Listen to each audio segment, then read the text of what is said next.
अस्सलामुअलैकुम नाज़रीन, मुग़लिया सल्तनत के सुनहरे दौर की यादगार लाल किला ये 1628 का दिन था जब शहाबुद्दीन मोहम्मद खुर्म, जो कि शाहजहाँ के नाम से मशहूर हुआ, मुग़लिया सल्तनत का हुक्मरान हुआ करता था।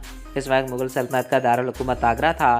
कुछ अर्सा बाद जब सल्तनत का दायरा बढ़ा तो मेहमानों के क़याम के लिए शाहजहाँ को जगह की कमी का एहसास हुआ। शाहजहाँ ने दिल्ली में एक अज़ीमुश्शान किला तामीर करने का इरादा किया। यूँ 12 मई 1638 में दिल्ली में एक किले की बुनियाद रखी गई। याद रहे कि इस वक्त दिल्ली का नाम शाहजहाँबाद हुआ करता था और ही ये अपने दारुल हुकूमत आगरा से दिल्ली मुंतकिल शाहजहाँ ने कर लिया था।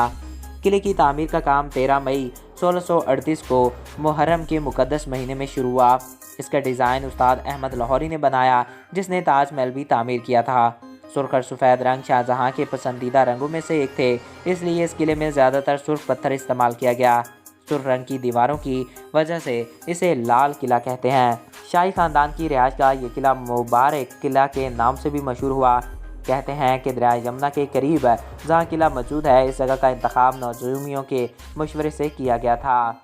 सबसे पहले किले की दीवार बनाई गई। जब दीवार बनी तो इसके सामने खुंदक खोदी गई। इसके बाद बाकी महल की तामीर की गई। तो शाहजहाँ इस दिनों काबिल ज़िक्र था जब 6 अप्रैल 1648 को ये किला मुकम्मल हुआ। शाहजहाँ को जब इसकी खबर हुई तो ये बजरिया कश्ती लेकर यहाँ पर तैयारी करके यहाँ पर पहुँच गया। इसकी कश्ती समुद्री दरवाजे से दाखिल हुई और फिर जश्न व ताज पोशी की ऐसी तकरीब हुई जो आज भी एक मिसाल है। शाहजहाँ के जानशी औरंगज़ेब के बाद मुग़ल ख़ानदान का इंतज़ामी ढांचा कमज़ोर हो गया था। 1747 में नादर शाह ने मुग़ल सल्तनत पर हमला किया और किला को लूट लिया।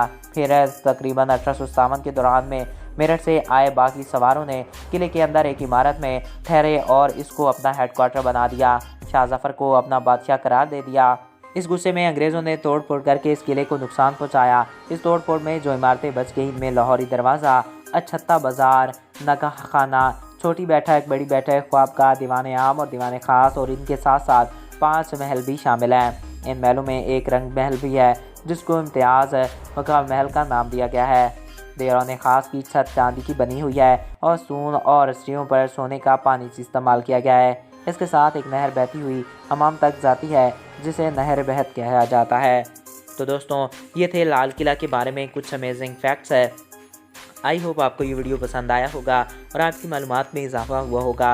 अगर आपको हमारा ये वीडियो पसंद आया और आपकी मालूमात में इजाफा हुआ है तो हमारे इस चैनल को सब्सक्राइब करें और साथ मौजूद बेल के आइकन को प्रेस करें ताकि नई आने वाली हर वीडियो बर वक्त और बआसानी आप तक पहुँच रहा करें। एक नए वीडियो में फिर मिलेंगे। Thanks for watching. अल्लाह हाफिज़।